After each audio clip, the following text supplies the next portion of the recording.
Announce చేసుకుని అందరినీ total గా రాష్ట్రం అంతా కూడా మొత్తం మీరే మండలాలు మున్సిపాలిటీలు కార్పొరేషన్లు తీసుకున్నప్పుడు ఏమైంది?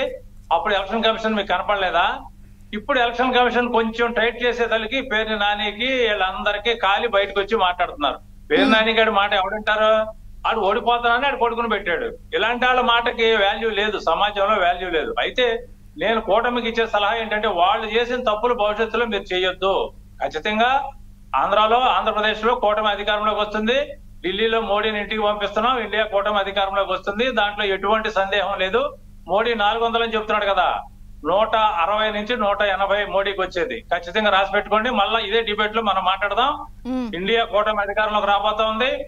ఇక్కడ తెలుగుదేశం దేశంలో సరే, రాష్ట్రంలో మరి మీ పరిస్థితి ఏంటి? కాంగ్రెస్ షర్మిల గారికి ఏంటి, ఎంత మెజారిటీ వస్తుంది? అది కూడా అందరి చూపు ఉంది కదా, ఇంట్రెస్ట్ గా వాళ్ళు కూటమి గెలిచేస్తారని మీరు కూడా స్టేట్మెంట్ ఇచ్చారు.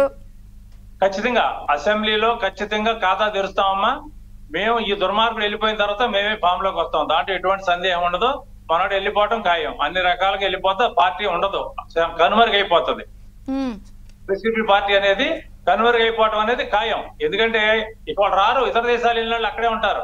ఇక వచ్చే పరిస్థితి లేదు. కొంతమంది అదే క్యూలో వెళ్ళిపోతున్నారు. విజయ్ మాల్యా, నీరవ్ మోడీ లాగా వీళ్ళందరూ కూడా కాందసీకుల్లాగా ఇతర దేశాల్లో పడి బతకాల్సిందే తప్ప మన దేశంలోకి వచ్చేటువంటి అవకాశం ఈ ఆర్థిక నెరగాళ్ళకి ఉండదు. ఇప్పుడు కూటమి వచ్చిన వెంటనే 5 సంవత్సరాలుగా జరిగినటువంటి అన్యాయాలు, అకృత్యాలు, బాధితులు ఎంతమంది ఉన్నారు, ఎంతమందిని వేధించబడ్డారు, వీళ్ళందరూ బాధలు దృష్టిలో పెట్టుకుని వీళ్ళందరినీ కటకటాలు వెనక నెట్టాలి తప్ప మళ్ళీ చట్టం తన పని చేసుకుపోద్ది అని అవకాశాలు చెప్తే ఉపయోగం లేదు. ఖచ్చితంగా రూల్ ప్రకారం నడవాలి. వీళ్ళందరినీ శిక్షించాలి. ఒక్కొక్క ఎమ్మెల్యే 100,000 కోట్లు దోచేశారు. రాష్ట్రాన్ని నిలువుదోపిడి చేశారు.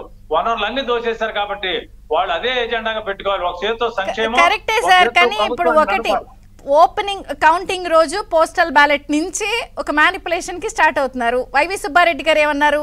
సంతకం ఉండి సీల్ లేకపోతే చెల్లకుండా ఏదైతే దాన్ని కన్సిడర్ చేయాలని విపక్షాలన్న వినతిని ఈసీ స్పందించింది. దానిపై కోర్టుకు వెళ్తా ఉంటున్నారుగా ఇప్పుడు. వెళ్ళమనండి, కోర్టుకు వెళ్ళమనండి. ఎవరొద్దన్నారు? ఎలక్షన్ కమిషన్ ఇస్ ఫైనల్ అండి. కోర్టు కూడా ఇన్వాల్వ్ అవ్వదండి ఎలక్షన్ కమిషన్ విషయంలో. ఎలక్షన్ అయిన తర్వాత రమ్మంటది కోర్టు. మనకు తెలియదేంటి ఆ మాత్రం? మనం గొట్టంగా చదువుకున్నాడు. మనం కూడా కోర్టు ఇన్వాల్వ్ కాదు. మీరు అయిపోయిన తర్వాత మీకు అన్యాయం ఉంటే అప్పుడు రండి అని చెప్తారు. మాటకి కోర్టుకు వస్తే సరిపోతుంది. ఎలక్షన్ కమిషన్ కోర్టు ఉన్నంత వరకు election commission is final. Counting అయిపోయి గవర్నమెంట్ ఏర్పడే వరకు తర్వాత వెళ్లాల్సింది ఎవరైనా. ఎంతమంది ఎమ్మెల్యేలు వెళ్ళలేదు కోర్టులకి మనం చూడలేదా? కాకపోతే ఇవన్నీ వైవి సుబ్బారెడ్డి ఎవరండి? ఎవరైతేనో నువ్వు ఎవరు అసలు?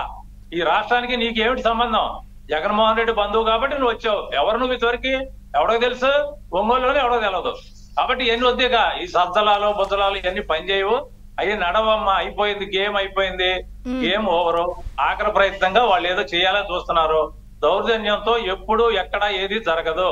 కొద్ది కాలం పాటు వాళ్ళ మాట సాగుతుంది. పోలీసులు ఇంత కాన్ఫిడెంట్ గా అసలు కాదు ఒకటి కూటమోళ్ళే ఇంత కాన్ఫిడెంట్ స్టేట్మెంట్లు ఇవ్వకుండా కాంగ్రెస్ అయినా మీరు ఎంత కాన్ఫిడెంట్ స్టేట్మెంట్స్ ఇస్తున్నారండి? కూటమోళ్ళు మేము గెలుస్తాం, మా నోటిపోతే వస్తాయి, చంద్రబాబు గారు అప్రమత్తంగా ఉండి అంటారు. మీరు వాళ్ళకన్నా ఎక్కువ కాన్ఫిడెన్స్ గా చెబుతున్నారు. కాదమ్మా, మీరు అసలు ప్రశ్న ఇప్పుడు అడిగారు. ప్రతిపక్షాలు 3 సంవత్సరాలు గడగడ వణికిపోయిన మాట వాస్తవము. లోకల్ బాడీల తర్వాత నామినేషన్ వేయనివ్వలేదు. వీళ్ళు ఏం చేస్తారని వణికిపోయారు. కానీ ది డే వన్ నుంచి కూడా ప్రతిపక్షాల కంటే కూడా సిపిఎం, సిపిఐ, కాంగ్రెస్ పార్టీ ఈ జగన్మోహన్ రెడ్డిని నిలవరించిన మాట వాస్తవం. మీ దాంట్లోనే నొక్కండి వెళ్ళి. నొక్కితే 5 సంవత్సరాల్లో ఎవరు వాయిస్ ఎక్కువ ఇచ్చారు, జగన్మోహన్ రెడ్డికి వాయిస్ ఎక్కువ ఎవరు ఇచ్చారనేది, వ్యతిరేకంగా ఎవరు ఇచ్చారనేది మీకు అర్థం అవుతుంది. ఎందుకంటే అటు చరిత్ర అంతా మాకు తెలుసు కాబట్టి. వాళ్ళకి శాంతం తెలియదు కదా, ఏదో అనుకున్నారు వాళ్ళు. మాకు తెలుసు. ది డే 1 నుంచి నేను మాట్లాడుతున్నాను. అన్ని టీవీల్లో, అన్ని మాధ్యమాల్లో చూసుకోండి మీరు ఎక్కడికైనా వెళ్ళి. కానీ వాళ్ళు కంగారు పడ్డారో భయపడతారండి, సహజం అండి. వ్యక్తిగతంగా దాడులు జరుగుతున్నప్పుడు కొంతమంది భయపడతాం సహజం. మేము భయపడం. మా తానులో కొట్టే కదా అది. మాకు తెలియదా ఏంటో దాని సంగతి ఏంటో మాకు తెలుసు కదా విషయాలన్నీ. కాబట్టి వచ్చే ప్రభుత్వం వస్తుంది. మా సురేష్ కి కంగ్రాచులేషన్స్ ఆల్రెడీ చెప్తున్నాను ముందే. ఖచ్చితంగా ఓపెనింగ్ రిమార్క్స్ అన్న అడ్వాన్స్ కంగ్రాచులేషన్స్ చెప్పండి. దానికి ఎటువంటి సందేహం లేదు. వచ్చిన తర్వాత గురుతరమైన బాధ్యత వీళ్ళ మీద ఉంది. బాధితులు ఎవరైతే ఉన్నారో వాళ్ళందరి పక్షాన వాళ్ళకి న్యాయం చేయాల్సిన అవసరం ఉంది. ఏబి వెంకటేశ్వరరావు ఎంత వేధించారండి, ఎంత మంచి ఆఫీసర్ అండి అతను. ఏమంటే అతను ఇచ్చేసిన తర్వాత కూడా అంటే సస్పెన్షన్ లోనే రిటైర్మెంట్ చేయాలనే దుర్మార్గపు ఆలోచన ఏదైతే ఉందో అది చాలా అన్యాయం. కాబట్టి దాన్ని మేము ఖండించాం. లైవ్ లో కూడా ఆ విషయం